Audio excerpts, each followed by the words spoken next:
ಅರ್ಚಕ್ರನ್ನ ನೋಡಬೇಕು ಅಂತ ತುಂಬ ಅನ್ನಿಸ್ತಿದೆ ಮನಸ್ಸಿಗೆ. ಇವತ್ತು ನಾನು ಇಲ್ಲಿಗೆ ಬರಲೇಬಾರ್ದಿತ್ತು, ನಾಳೆ ಬರ್ಬೋದಿತ್ತು, ಇವತ್ತು ದೇವಸ್ಥಾನದಲ್ಲೇ ಇರ್ಬೋದಿತ್ತೋ ಏನೋ ನಾನು. ಹೀಗೆಲ್ಲ ಯಾಕೆ ಅನ್ನಿಸ್ತಿದೆ? ಅರ್ಚಕ್ರ ನೆನಪು ಯಾಕಷ್ಟು ಕಾಡ್ತಿದೆ?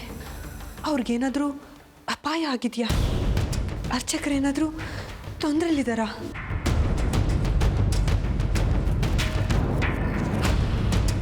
ಅಮೃತ,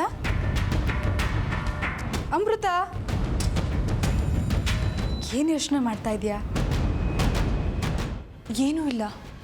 ಬಹುಶಃ ಅರ್ಚಕ್ರನ್ನ ನೀನು ತುಂಬ ಹಚ್ಕೊಂಡಿದ್ದೆ, ಅವ್ರನ್ನ ಬಿಟ್ಟು ಬಂದ್ಯಲ್ಲ, ಅದಕ್ಕೆ ಬೇಜಾರಾಗ್ತಿದ್ಯಾ? ಅಥವಾ ನಾವು ನಿನ್ನನ್ನು ಒಂದು ಮಾತು ಕೇಳದೆ ಕರ್ಕೊಂಡು ಬಂದ್ವಿ, ಅದಕ್ಕೇನಾದರೂ ಬೇಜಾರಾಗ್ತಿದ್ಯಾ? ಬೇಜಾರಾಗಿರಬೇಕು ಸರೋಜ.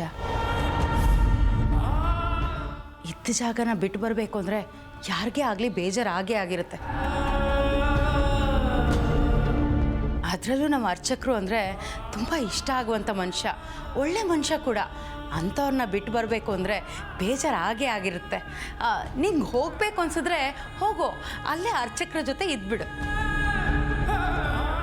ಚಿಕ್ಕಮ್ಮ, ದಯವಿಟ್ಟು ಹಾಗೆಲ್ಲ ಹೇಳಬೇಡಿ. ಅಮೃತ ಇದೇ ಮನೇಲಿ ಇರ್ತಾಳೆ. ಅವಳಿಗೆ ಈ ಮನೇಲಿ ಇರೋದು ಇಷ್ಟ ಆಗಲಿಲ್ಲ ಅನಿಸುತ್ತೆ.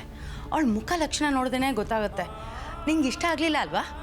ಹೇಳು ಅಮೃತ, ನಿಂಗೆ ಇಷ್ಟ ಆಗಲಿಲ್ಲ ಅಂತ. ನನಗೆ ಈ ಮನೆ ಇಷ್ಟ ಆಯಿತು.